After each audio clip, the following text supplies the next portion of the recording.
Gracie Jiu Jitsu rocks.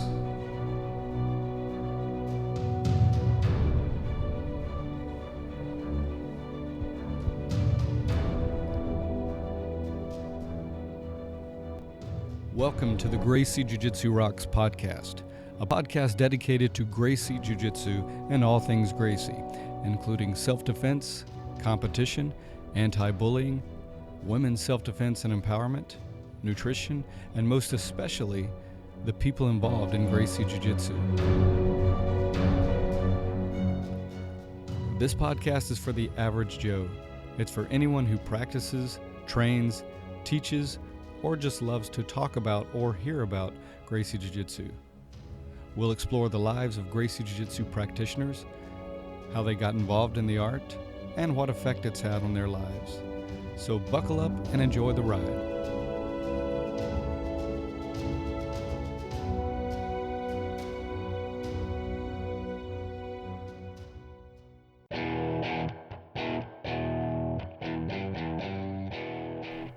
Welcome to episode 124 of the Gracie Jiu Jitsu Rocks podcast. As always, I'm your host, Marty Josie, and thanks for listening. Today my guest will be Michael Heinz, who's owner of SBG Texas. And anybody not familiar with SBG, it stands for Straight Blast Gym, and Straight Blast Gym is an incredible worldwide BJJ organization. And we'll get to that in just a moment, but let's start with our quote. And that is, aliveness is about the freedom to use whatever works in the moment. It's the right action at the right time, which is another name for true compassion. A freedom that is only fully felt when one is completely immersed in the present moment of now, and free of the burden of beliefs which manifest as thoughts. It is a clear mind, fully aware of reality as it is now, and operating with absolute synchronicity within time and space. This is the real beginning of aliveness. And that's from Professor Matt Thornton, head of SBG. All right, Michael Heinz is a really interesting individual, and in this episode, he discusses his jiu-jitsu and life journey, how living abroad can help one grow and broaden their perspective, training in Korea under John Frankl, the UFC's influence on him, his thoughts on competition, training with Henry Akins, his friendship with Rob Wolf, how he decided to move to Texas to open SBG Texas, his hobbies off the mat, and more. So I know you're going to really enjoy this interview.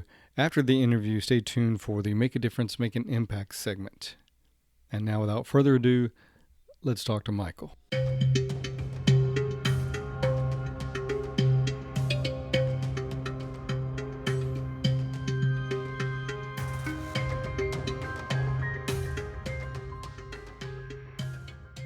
All right, I'm talking to Michael Heinz, who's the owner of the soon-to-be-opened SBG in Texas. So welcome to the show, Michael. Hi, it's great to be here. All right, I'm really excited to be talking to you today. And we're going to definitely get into the whole new academy and how that came about and what that journey's been like for you. But before we get there, let's start out by learning more about your jiu-jitsu journey and your life journey. So I know up until recently you were living in Korea and that you've lived in other countries as well. So share with us where you originally started out from, Michael, and then what took you all over the world.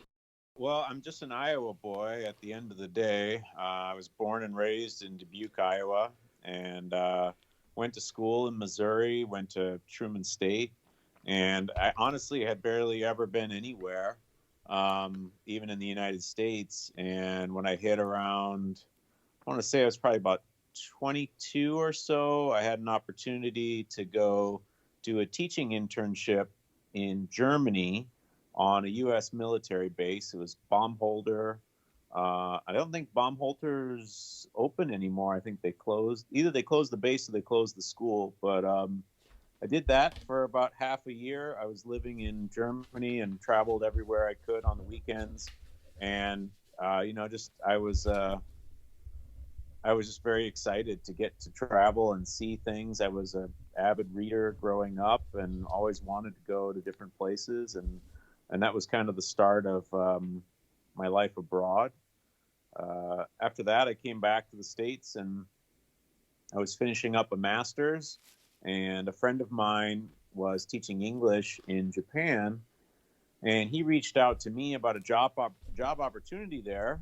And I mean, Asia had always been on my radar growing up. I mean, I grew up with, like, you know, kung fu movies and things like that. I mean, it Sure. wasn't Asia as it perhaps really is, but it was Asia as it excited me, you know, anime and all that. And actually, another element to my going in particular to Asia was I was actually kind of Mr. Yoga through my university days. I taught yoga.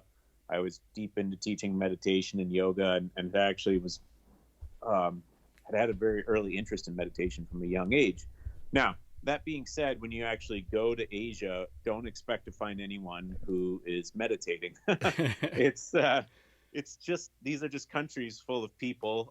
You know, you might find people eating, like, you know, a sushi roll instead of a sandwich, but it's, you know, you just find modern societies, and if you dig deep, you will find, you know, and you can actually find some of that more interesting stuff and that interesting flavor, but it's definitely something you have to dig for. It's not waiting for you out on the streets of Tokyo or anything. You know, it's interesting you say that, because I think a lot of us had that perception. You know, way back when I thought of Asia, it was always, yeah, everybody's doing, you know, meditation, everybody's doing martial arts, and I myself lived in Japan for a while, and I remember it wasn't that easy to even find martial arts dojos, especially the one I Very was true. looking for. I was, at the time, Steven Seagal was big, and I was looking for some Aikido, and I found a few other things, but it took a long time to find that.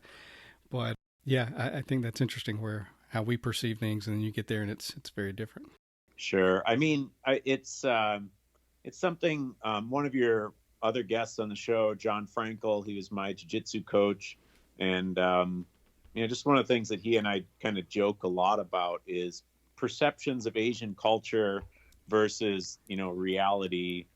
And you know, and some of that reality, the difference is actually great, and some of it is maybe disappointing for people when they first come. I mean, I would say just one thing that I think a lot of people that were like maybe Asian studies majors or something would not be ready for is like the noise pollution in your typical Asian city. I mean, it's just things tend to be pretty loud out on the street. Just they'll blare music as a form of advertising and things like that. It's yeah, there's just a lot of contradictions to what people expect. To speak to that a little bit more, though, what's interesting, I lived in Asia for 15 years. I lived in Japan for 2 years, and I lived in South Korea for 13 years. And what I would say is I always feel that we romanticize the East. We basically read into it what we wish it was, what we kind of imagine this sort of perfect and like harmonious society based on, you know, understanding nature and ourselves and stuff like that, which to me represents the Westerners' concerns with their own society, is that we feel we don't have enough of that. And there are people that want to believe that East Asia in particular, or even Southeast Asia, represents a direction for civilization that somehow Western civilization missed out on.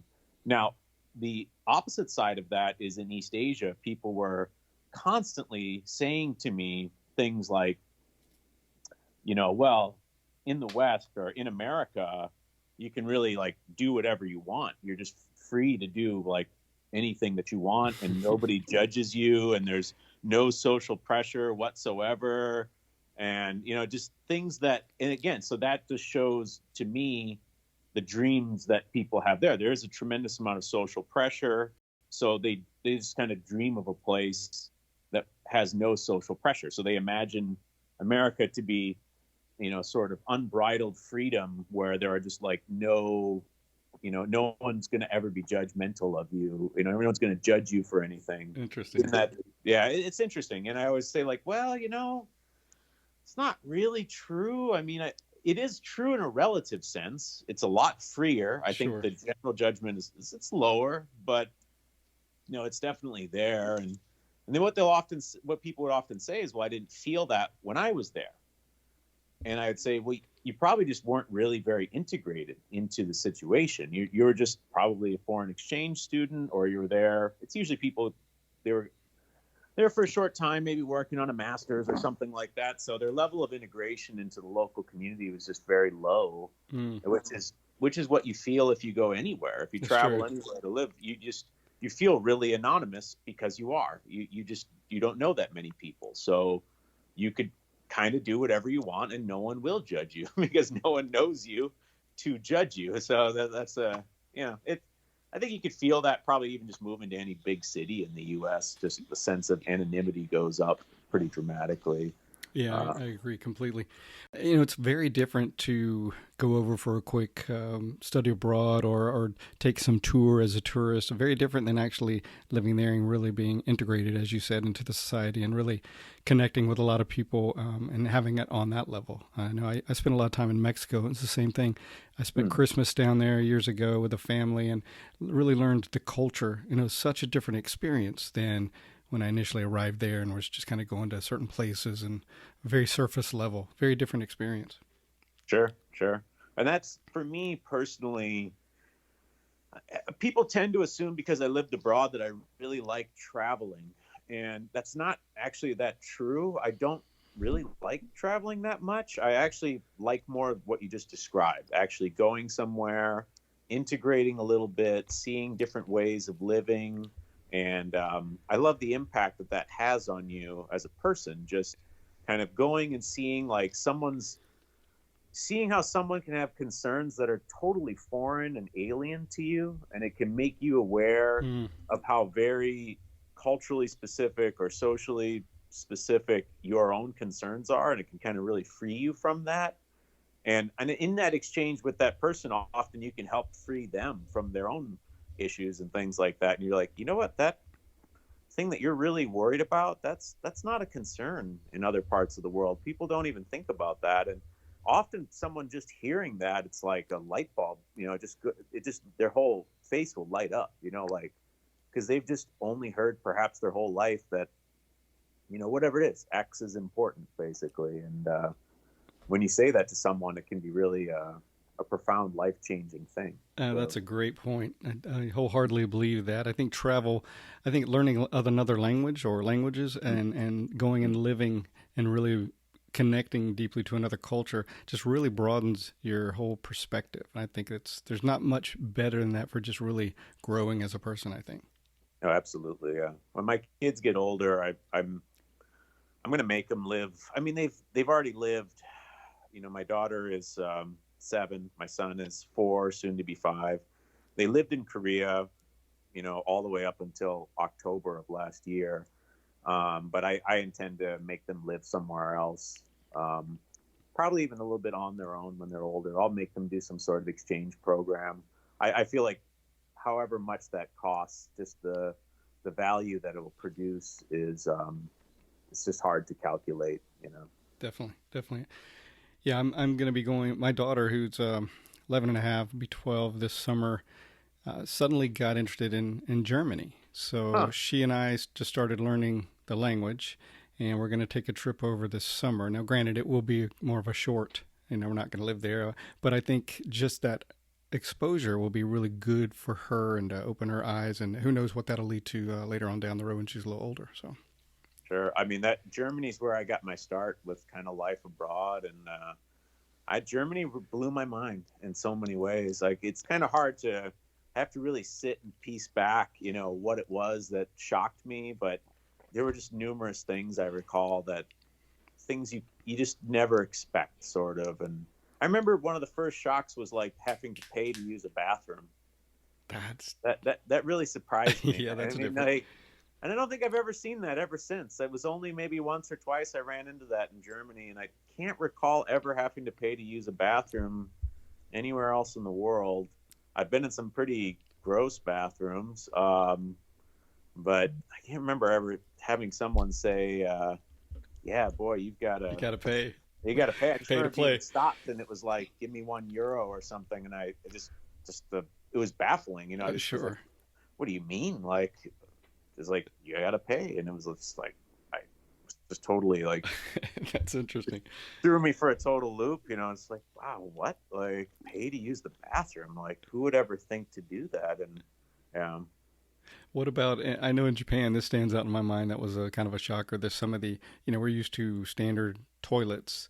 And some of, I think there were in some places, but a lot of places were just, you just basically straddled this, I don't know how to describe it, just kind of a hole on the floor. It's not that crude, but, there was no place to sit. Water toilet. Yeah, it was definitely different than what I was used to. A squatter toilet. Squatter The toilet, squatter is, I mean, it might be physiologically, maybe it is what's better for us. Right. And, if it was in my home and I could kind of like, there's a shower right there or something. It's real awkward. I've definitely been hit with the squatter.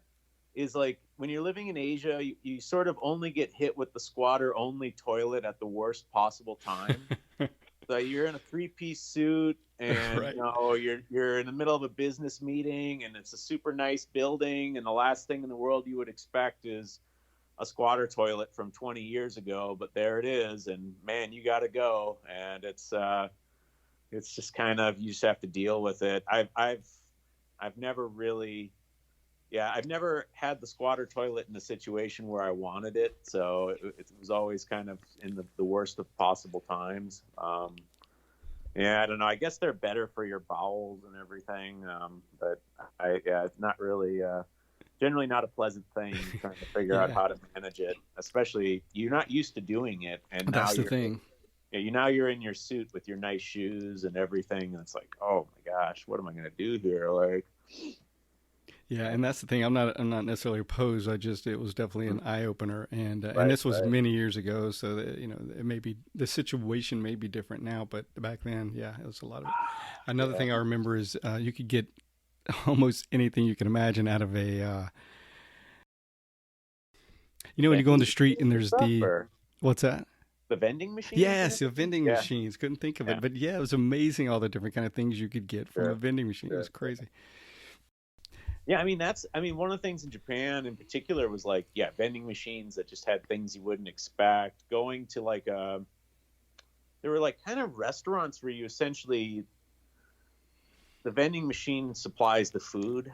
That would be kind of weird, like a soup, like a noodles in a kind of soup thing that the vending machine kind of kicks it out and stuff. And then even just, I think for me, Japan, one of the greatest things about Japan, in my opinion, is the convenience stores, because they're really convenient, and you could eat pretty well off of a convenience store. And I remember coming back to the States and just going into a gas station figuring I'd pick up a snack, and it's just like frosted white donuts and, Exactly. like maybe beef jerky or something. I mean, like it's hard to even explain what the Japanese convenience store looks like if you haven't seen it. I mean, there's just whole meals ready to go that are essentially healthy, just some like soba noodles and, like little soups and stuff. I mean, they do a really good job of packaging all that stuff. It's just an almost insane amount of packaging on one end, which is kind of, bad for the environment and everything. But, just very clean and healthy dishes, just, for like a couple bucks, and that was, I honestly lived off a lot of that stuff while I was there. It was good. It's not even bad. It's not bad at all. Not tasty. bad at all. Like, it's tasty. You're not like, oh, it's not like disappointing that you have to eat it or anything. Right. It's actually pretty good. And very true. So let's get into your martial arts. What took you into martial arts? Did you study any other arts before jiu-jitsu, or was that your first? And how did you get involved with that? So I think my journey into martial arts in a lot of ways began with kind of yoga and meditation, which I don't know. I was very much attracted to that at a young age. Maybe even, this is a kind of a weird story about me, but around like age 6 or 7, this this little bitty Iowa boy just sat on a chair and closed his eyes and started, essentially just meditating. I just started doing it. I didn't know that's what I was doing. I would just kind of have fun with my mind when I was like 6 or 7. And then it was kind of like years later, I remember seeing it I remember this very vividly, seeing like a kind of commercial for a documentary about Tibet and how they meditate there. And, this was like, back in the, I don't know, early 90s or something. I never got to see the show. I just, you didn't have like TiVo or whatever. You didn't have all the recording and all that kind of stuff. I never saw it, but it really had this in my mind that people knew how to do this thing that I was doing on my own, and then I could learn more. And when I got to university, my first martial arts experience came because I joined Tai Chi. I joined Tai Chi because I wanted to learn meditation.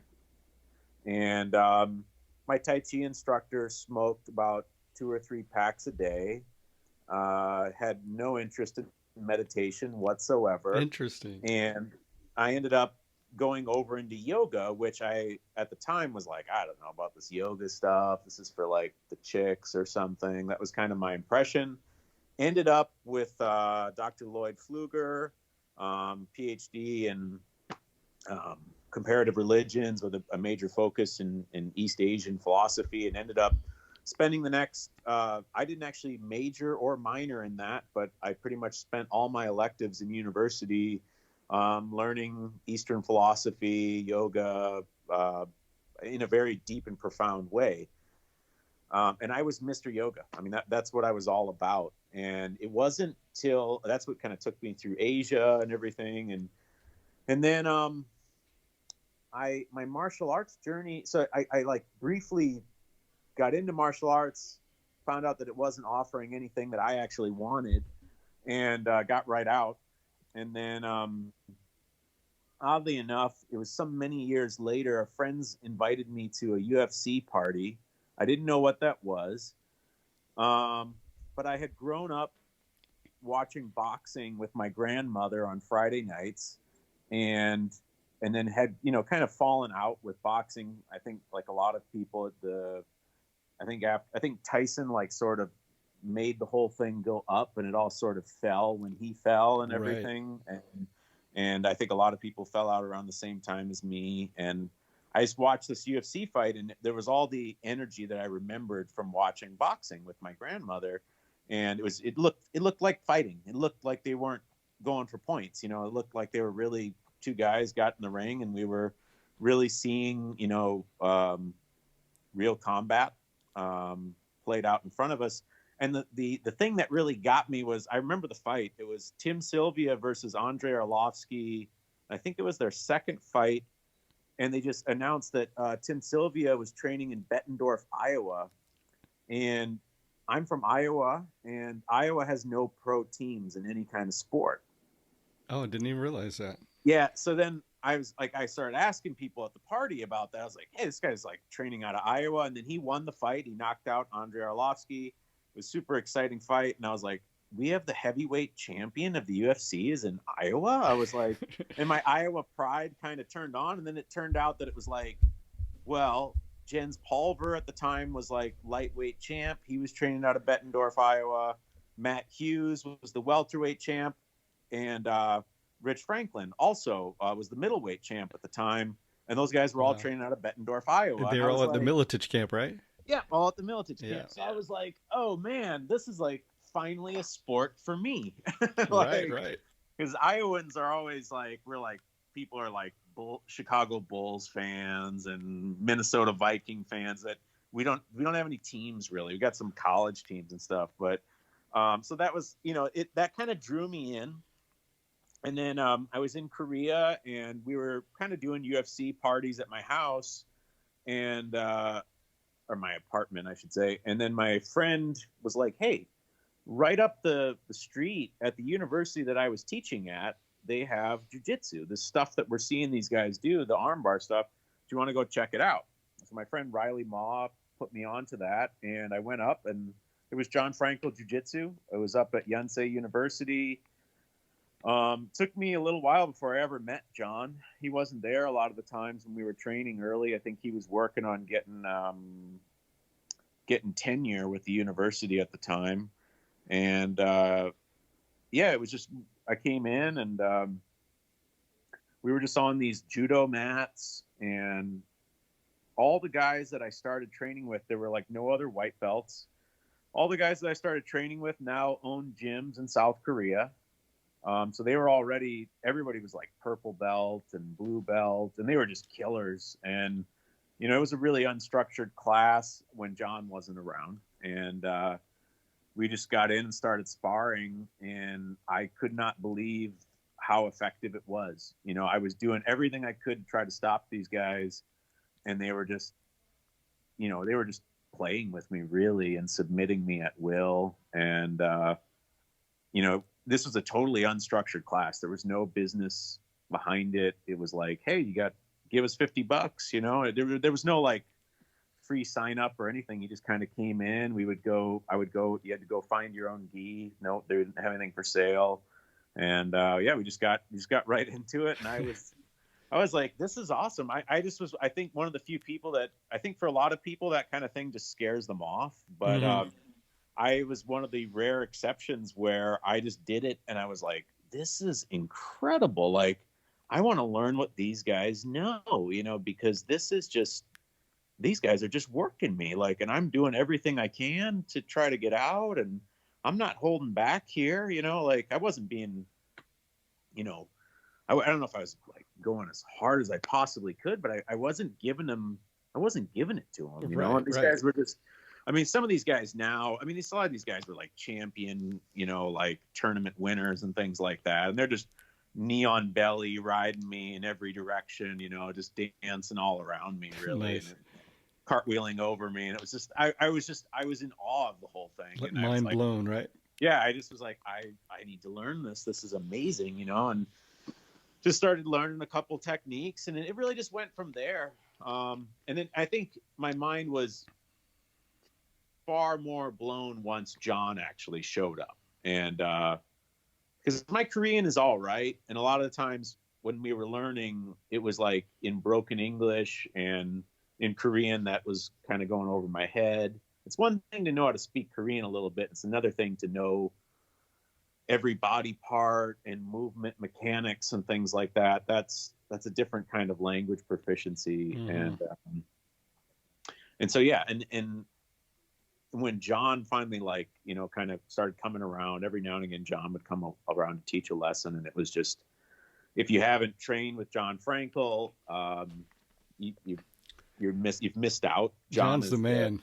John is the man. He's kind of the ultimate jiu-jitsu scientist. And, you know, I mean, he's a Harvard PhD, and he's an incredibly eloquent person, and he just knows how to teach things in a very efficient manner. And yeah, so he just, once he started showing up, it was like, I'm sold for life here. And yeah, and that was really the beginning of my my martial arts journey.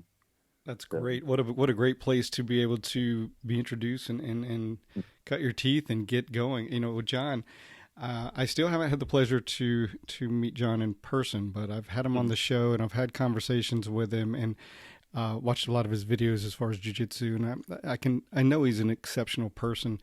He actually influenced me to compete because I'm not much of a competitor.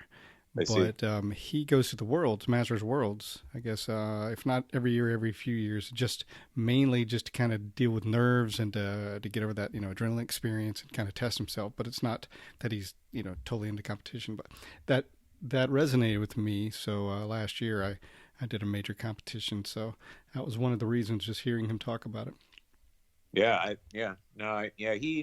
He competes a little more often than I do. I would like to do a little more competition, but a lot of what was keeping me from competition over the last decade or so was just competitions were on the weekend, and just having two kids, and my wife used to just be so busy with work that I just couldn't do it. My kids were just too young, and they're now old enough that I could take them to a tournament, and, you know, they'd probably hang out and be fine and stuff, but My kids were just too young to have them in that environment. Every now and Sure. again, I'd kind of try to take them or something. And so, yeah, I was just kind of Mr. Mom. I was a professor and a Mr. Mom on the side. So just, I could get in the times to train during the week when they were at school or daycare or something, but trying to take care of them on the weekend and like, yeah, just trying to find sitters and stuff like that. I don't know. It was, yeah, it just wasn't there for me. Understandable.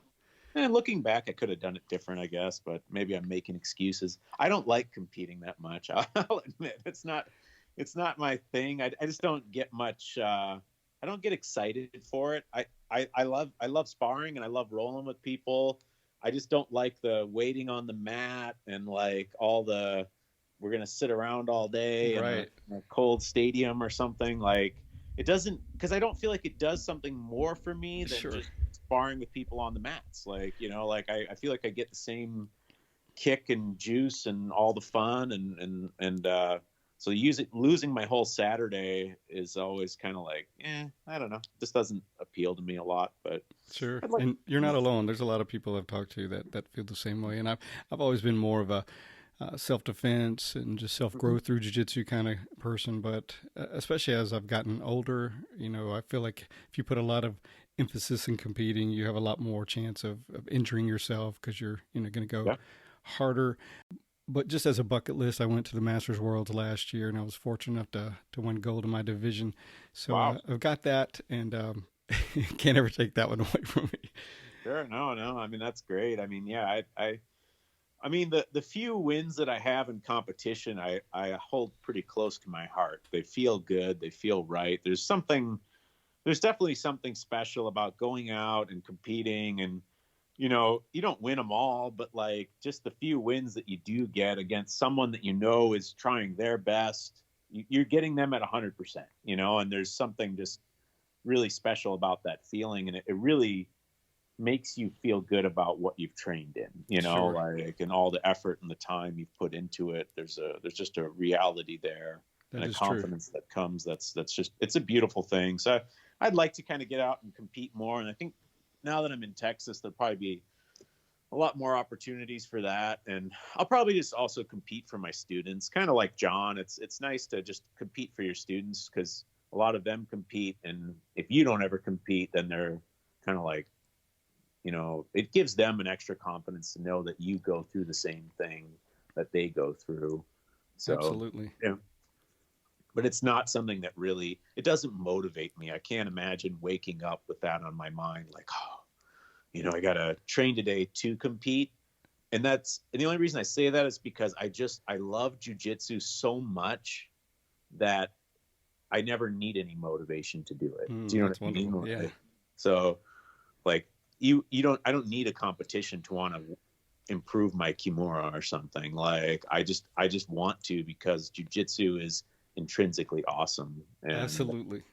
uh, Yeah. Well, so when I trained for about 8 months, and during that time, instead of feeling like I learned a lot more, it was narrow your scope and your game plan and drill that and all that. So that was fun to have that goal and to be working towards it.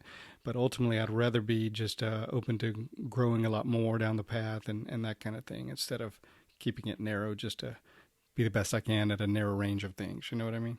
I know exactly what you mean. Yeah, that's exactly how I feel. All right, so you were spending time in Korea under John.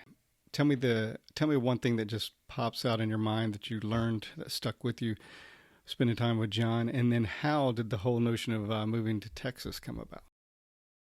To answer the first question, the thing that pops out as like kind of the best thing of training with John would be the okay, and this might ruffle some feathers or whatever, but I genuinely draw a distinction between grappling and jujitsu, and that is we can roll around on the ground, and I can show you some tricks and techniques, and that in my mind is grappling. Jiu-jitsu is what I learned from John Frankl, and jiu-jitsu is, we translate that as the soft method, and that is a philosophy to approach not only the grappling but life in general. And so what really stood out in learning from John was learning the soft method, learning to maximize efficiency, not learning just a bag of tricks, but learning to maximize efficiency. And I can feel it in my mind the first time that I rolled with John, and the difference that made in my evolution with jiu-jitsu is, I think I feel really, I feel lucky. Just basically, I feel lucky to have been exposed to that. And I think some people just never been exposed to that. Just when I rolled with him, he had so much control just off of his position. He would just be in, I just remember being in like half guard. And it was like, okay, I should be able to do something, but somehow I feel like I can't do anything just off a position. I felt completely immobilized and pinned. And I remember just I was searching through, where is the avenue that I can actually move? And as I found it, finally, it's like, okay, I can move my arm or something in this direction. And because there was literally, I couldn't do anything. I could not move. And as soon as I moved my arm in that direction, it was right where he wanted it to go, and he submitted me. Nice. And it was just, and it blew my mind, like, because I was used to so much more struggle and kind of a much more kind of what's the proper, just a struggle, really, like a challenge. There was more muscle activation and movement, and he was just moving super slow, but somehow I couldn't do anything to him. He was snail pace moving around me, and he just felt like a brick wall. All of his positioning just felt like a brick wall. And all I thought was, and he wasn't getting out of breath. His heart rate was probably, I don't know, what's 50 beats a minute or something like that. And I just thought, this is how I need to do this. This is jiu-jitsu right here. Like, a lot of people wrestle around, grapple and stuff, but this is jiu-jitsu right here. The efficiency, and just this, it's just that, that absolute knowledge of physics. And I was just blown away. And that was, and that's why I train with a lot of other people in jiu-jitsu. And it was really about 3 or 4 years ago, I just called John and said, hey, because John's got a big gym network there. He's got, I don't even know, 20 to 40 gyms or something.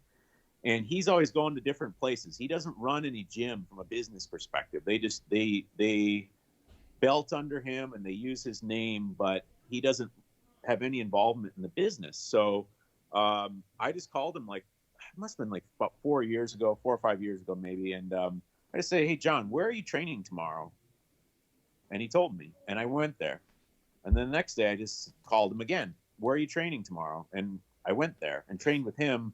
And so I just was going, I was always going to different gyms basically, but just wherever John was training, that's where I was training. That's pretty cool, man. It was like 2-hour commutes sometimes, but wow. It was worth it. So definitely worth it. Definitely worth it. What was the second question again? How did it get to the notion of moving to Texas and opening SBG Texas? Okay, so it would have been about a year ago.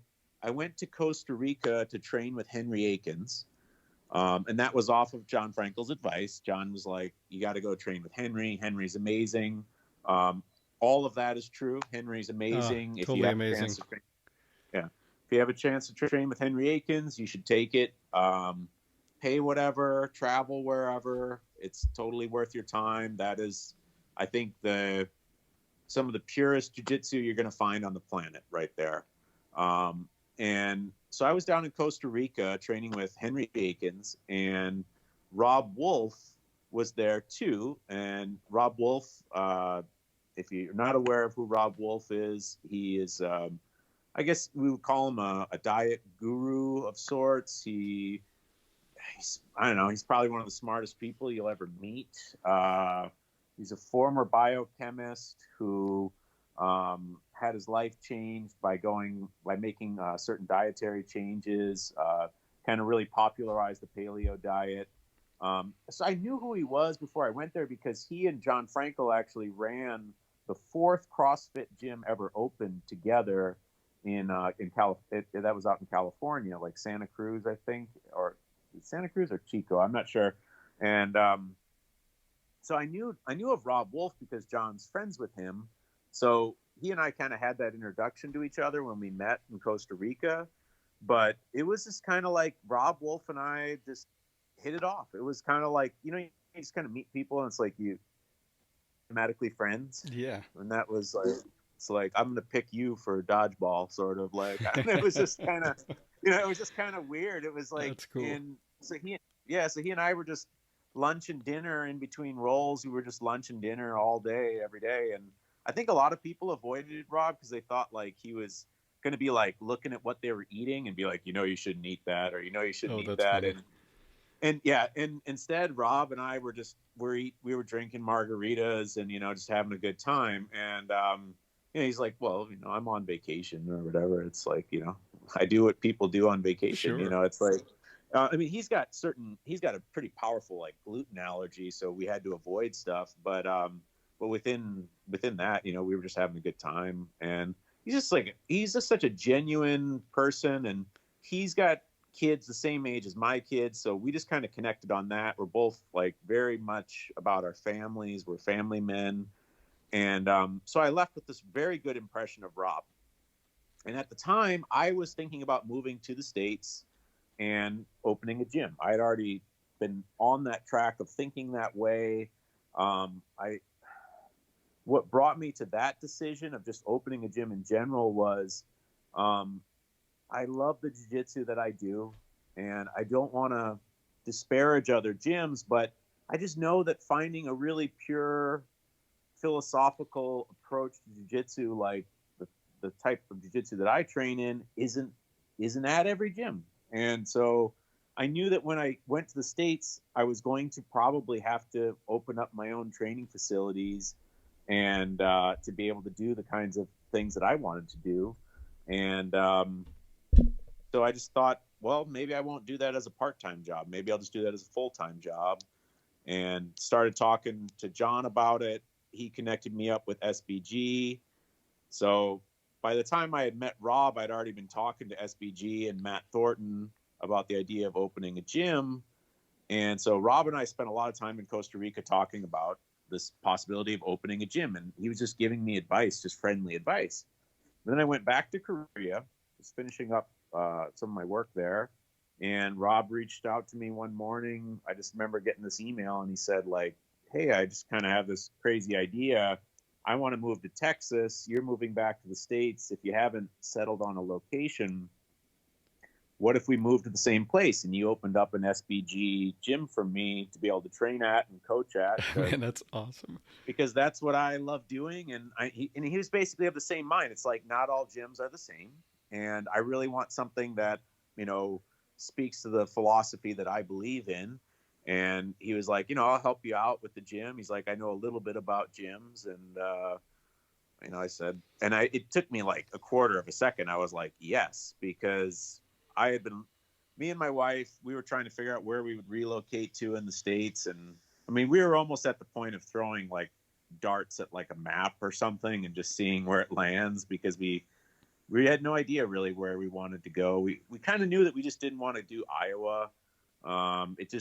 I grew up there, no disrespect to Iowa, but it's just not what I wanted to do. I looked at the local scene, I explored the whole thing, and it just wasn't giving me that vibe that that's where I wanted to be. And so when Rob was like, hey, what about Texas? I thought, awesome. Why not Texas, right? Why not Texas? I was just like, yeehaw, and let's figure it out, and man, Texas has cool. Not disappointed us at all. So yeah, I like Texas. I lived in El Paso, spent a little time in San Angelo and San Antonio. So I really do like Texas. Back up for a second. Let's sure. hit on Rob just a little more, because sure. What a great guy. I actually had him on the show for a solo episode, but also he and John and Henry and Roy Dean were all on an episode for BJJ and physical culture. So that was really cool. So if you're listening, haven't heard that, check it out. And Rob's had some great books, The Paleo Solution and Wired to Eat. So I'll put a link in the show notes for those. But so what a great person to not only connect with on a friendship level, but to kind of partner up a little bit and kind of get things going, man. That's great. What were the first steps, and how's that journey been? And building up to launching your academy, and it's in how do you say it, New New Braunfels? Braunfels. Yeah. So where is that as well? And then and just tell us how it's been kind of leaning up and getting all that thing going. Okay. Well, New Braunfels is kind of right between San Antonio and Austin, and it's smallish town. I think we're getting close to about 100,000 people. It's one of the fastest growing towns in America. It's like in the top 10 for fastest growing towns. So it's an ever expanding area, which the reason that we chose this spot was Rob. I was still in Korea, so Rob did the legwork. He went out to Texas and drove around to a lot of places that we had kind of Googled and kind of looked at demographics and just tried to. We knew that we didn't want to live in a city. We didn't want to live in a city. I lived in Seoul, the fourth largest city in the world, for 10 years plus, and I'm done with big cities. That's not where I wanted to live, and so we excluded all big cities, and we were looking for kind of satellite places where we could be close to major airports for travel, and just would have enough people to build a nice gym culture. And Rob passed through New Braunfels, and I remember he was talking to me on the phone or something, and he just said, like, man, there are 2 rivers here that have emerald green waters. I've never seen fresh water this kind of clean and just sort of beautiful. And I love water too. And we just started punching the numbers out on New Braunfels, and we just said, yeah, this is the place. This place sounds awesome. So I agreed to move to a city that I had never seen, which I think for a lot of people would be pretty scary. And I had moments of fear, but overall, that's just kind of, it wasn't the first time I moved somewhere that I hadn't seen. So yeah, you've taken the leap before, right? I think it's really great that you just have the adventurous spirit and you're ready to do it, man. I think it's wonderful. Yeah. So and hopefully Rob and I like to joke about, well, we'll know in about a year if we were right or wrong. So, and I've been wrong. I've taken leaps before and been wrong, but mostly I've been pretty right when I take a leap. So, the business end of it, like getting set up, it was all SBG. So Straight Blast Gym, I was already with Straight Blast Gym through Korea, and John is a affiliated coach with Straight Blast Gym, but John connected me with Matt Thornton and Travis Davison, and about my own background a little bit. I was a professor in South Korea. I moved up from just kind of instructor. I moved my way up to professor, and I taught rhetoric, public speaking, and debate. And so I have a pretty big background in education. My master's in education. Coaching never concerned me. I knew how to coach. I had been coaching in Korea already for like the last 7 years. But the business side of it, I have no business experience. So I knew that what I had to do was find people with business experience and learn everything I could from them. And SBG just really has the whole thing down to a science. So that was like drinking from the fire hose going. And I went up to Montana and spent 2 weeks with Travis Davison, the VP of SBG. And I mean, it really was drinking from the fire hose. There was so much information, and it was hard to keep up with everything. But, I feel really confident about what we're doing now because of that.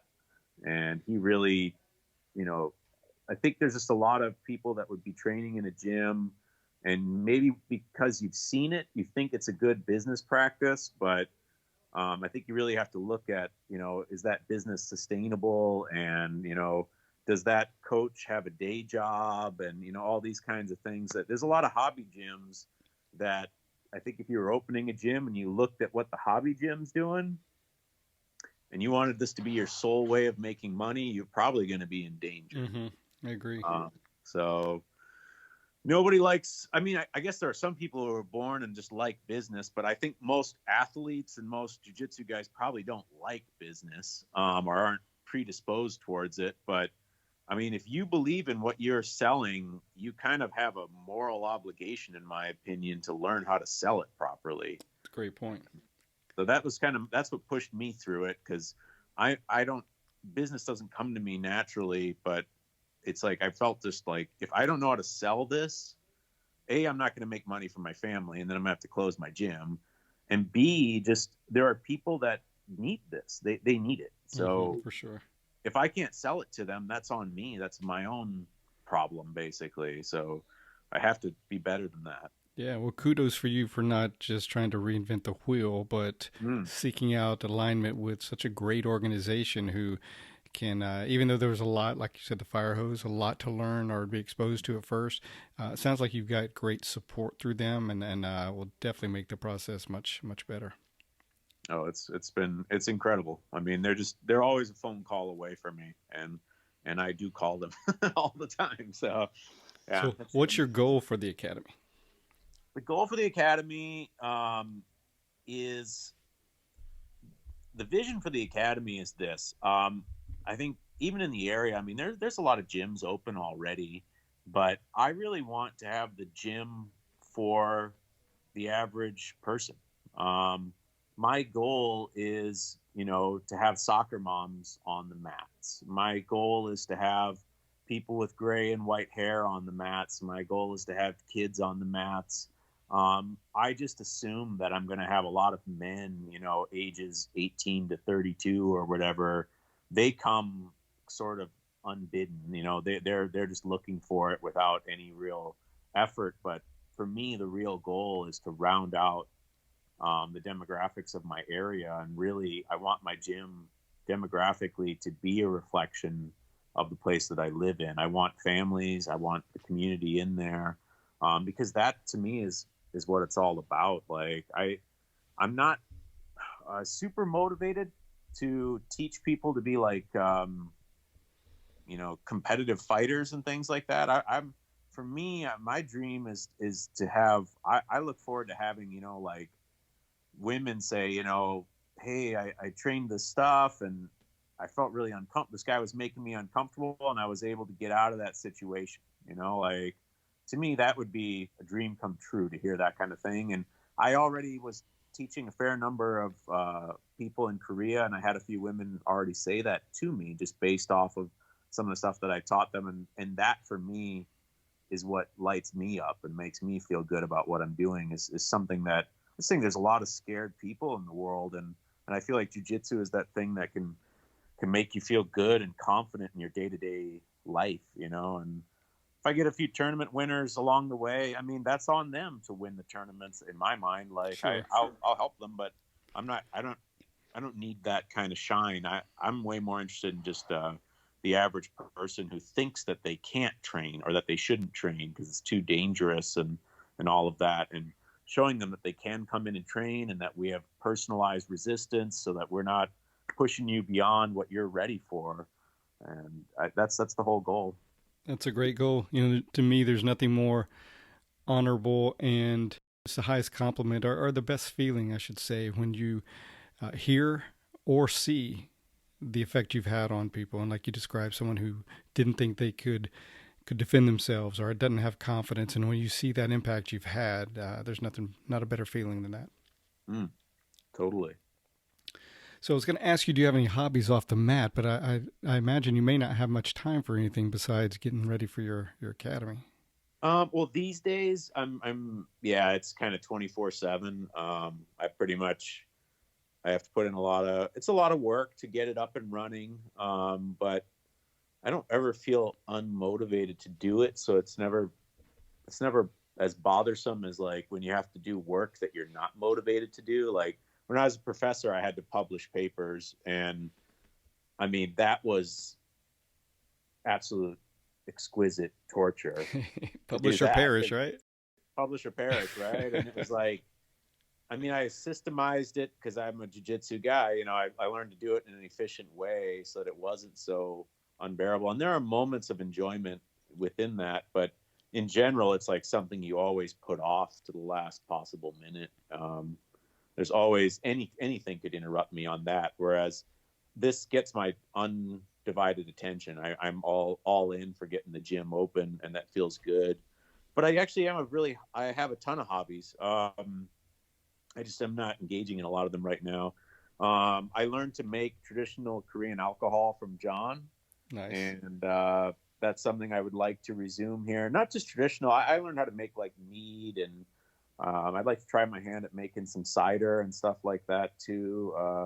I really like making things for myself. I'm also really into board games and tabletop role playing games, and I was incredibly surprised to find out that Matt Thornton is as well. Matt Thornton is a huge Dungeons and Dragons nerd, just like me. And that kind of really took me. He had mentioned it once on an old video. I'd heard him kind of mention having played it as a kid, and I thought I'd bring it up with him. But no, he's really into it. And we were up at the SBG Niagara camp in the fall, and he and I were sitting there talking about it. And I mean, he walks around with a big bag that he has the bag of holding written on it, which is a D&D reference for people that don't know. And I mean, he's also the size of an ice giant himself. Right. So I don't think anyone's ever going to pick on him for his, nerdy appetites and stuff. Exactly. But there's a bunch of SBG gym owners that are actually pretty into the tabletop role playing. And I'm kind of trying to put together a game that we can do kind of over a podcast or something. So nice. That should be a lot of fun. And I'm into game design as well. And me and a friend over the last couple of years have been working on developing our own tabletop role playing game. Nice. So once I get the gym a little under wraps, I may get back into that and try to publish some of that. It's a bit of work, you can only do so many things in a single day. But yeah, no, I'm actually a pretty hobby-ish kind of guy. I'm usually willing to try just about anything. So it keeps you well-rounded, right? Sure. Yeah. Absolutely. Well, listen, before we bring it to a close, I know you've mentioned certain people that have had a big influence on you, but who comes to mind as some of the biggest impact of having the biggest impact on your life? And this can be on or off the mat. Okay. To exclude people I've already talked about, or is this like, or no exclusion, whatever you want to talk about with that. I mean, I think most appropriately, just given where I'm at right now in life, it's got to be John Frankl. Just it began as just like a little hobby doing this jiu-jitsu thing, and I remember a conversation early on when I first met him, and I was learning this this new jiu-jitsu thing, and I remember talking to him up at Yonsei University, and I said, "Oh, I haven't seen you here much." And he said, "Well, yeah, I'm working on getting tenure with the university." And he has tenure, but he said, "Yeah, I'm working on getting tenure." And I thought, at the time, I really thought, like, wow, really? They don't want to just throw tenure at you? I mean, I think I said something to that effect, like, you have a Harvard PhD. Yonsei University is not just throwing tenure at you, like they're not begging you, like, and he was kind of like, well, and being an expat in another country, you're always kind of the outsider. And he was like, well, you know how it is, we're kind of outsiders here and stuff, and you have to work for these things. And he's saying, like, but the reason that you don't see me is because I've included myself in so many meetings here, and my goal is to entrench myself so deeply that I give them no other choice but to give me tenure, because I'm just too integral to the operation of the university. And he's like, and he looked at me and he goes, jiu-jitsu for life. And I was like, yeah, right, jiu-jitsu for life. And I was like, but in truth, I was like, oh, I haven't thought beyond the mat on any of this. Actually, like, you just kind of blew my mind there, but I don't want to look stupid. So I'll say, oh, yeah, of course, jiu-jitsu for life, And I was like, huh. And that really started a whole thing for me of thinking, like, always pushing it beyond the mat. And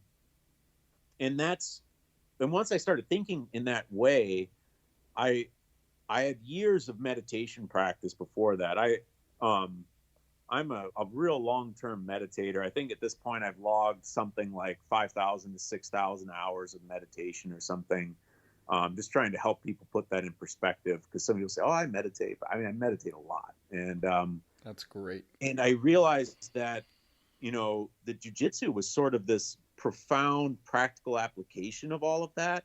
That it taught me to be calm even when someone's trying to strangle me, and that there was a reason to have total faith in that calmness, even in a point of extreme tension and fear. That, like, you always want to come back to that, and that is, in my opinion, a human being's greatest asset, is that we can actually train ourselves to be calm and have our full range of intellectual capability.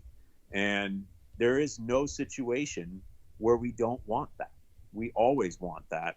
And jiu-jitsu is an amazing way to really train that, where you train in the situation where you would most think, I think for most people, you would most think that you want to go berserk and kind of, and let the animal out and go wild and all that kind of stuff. And the answer on the other side of it is you always want to mitigate that. But human beings operate at their best when they're in a state of calm, and they're in a state of collected, where their mind is collected, So I don't know if that resonates. No, that hits it. That's perfect. Jiu-jitsu teaches us to be calm within the chaos, right? Exactly, right? Well, Michael, I've had an absolute wonderful time talking with you. Super interesting. You've had a big impact on a lot of lives already with your coaching and the things you've done in your travels. And now coming up, you'll have even more of an impact with SBG Texas. So I wish you nothing but all the success in the world with that. And I also want to wish you a long, healthy, and happy life, my friend. Thank you. Do you mind if I just plug the website? No, please do. Quick? Please do. Okay, yeah. So if you're in our area, please check us out. We are Straight Blast Gym Texas on Facebook. We are SBG, _ Texas on Instagram. And then our website is just www.sbgtexas.com.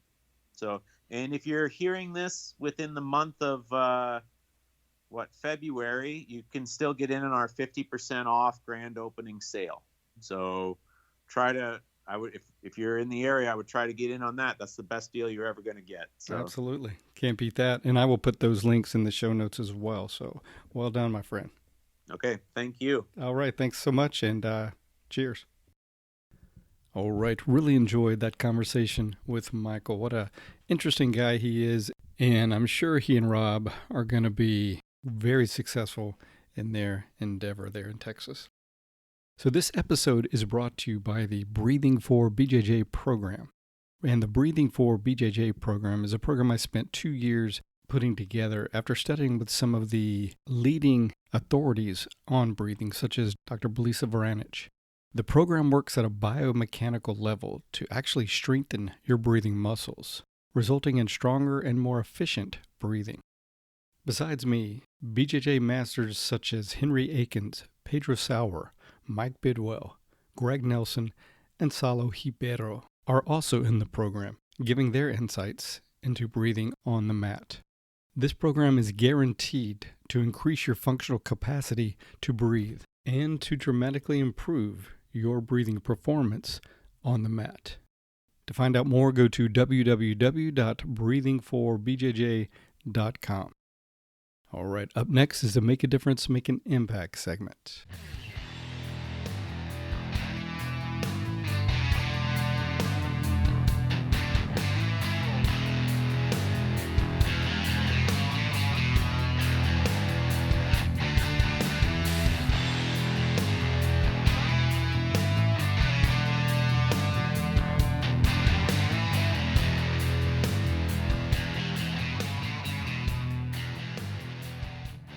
All right, up next is the Make a Difference, Make an Impact segment. And today we'll feature the audio portion of a video called Take the Risk.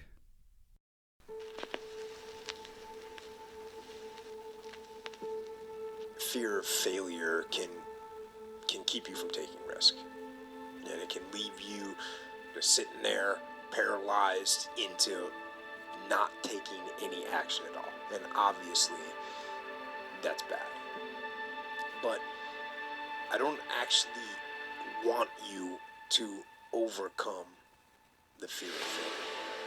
I want you to be afraid of failure.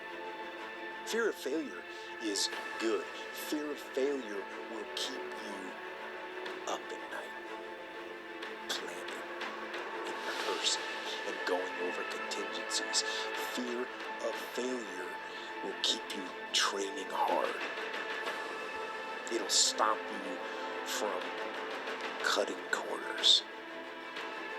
Fear of failure will keep you working and thinking and striving and relentlessly trying to be more prepared for battle. So, I want you to be afraid of failing. I fear failure. But more important, I want you to be horrified. I want you to be terrified of sitting on your ass and doing nothing. That is what I want you to be afraid of waking up in 6 days or 6 weeks or 6 years or 60 years and being no closer to your goal. You've made no progress. You can't overcome the feelings that are rising up, but you can take action despite them. The things that you're feeling, clenching up, feeling like you're not good enough, feeling like you're not ready, doubting yourself, all that's normal that we all do. So I don't want you to focus on the thoughts. I want you to focus on taking action, even though you doubt yourself. You are going to feel like an imposter until you push through that clenched up moment over and over and over again. And then suddenly, through action, you're going to see that you're not an imposter at all. You're actually the kind of person that pushes through and does what he or she says they are going to do. So, get up and go. Take the risk, take the gamble, take the first step, take action. And don't let another day slip by.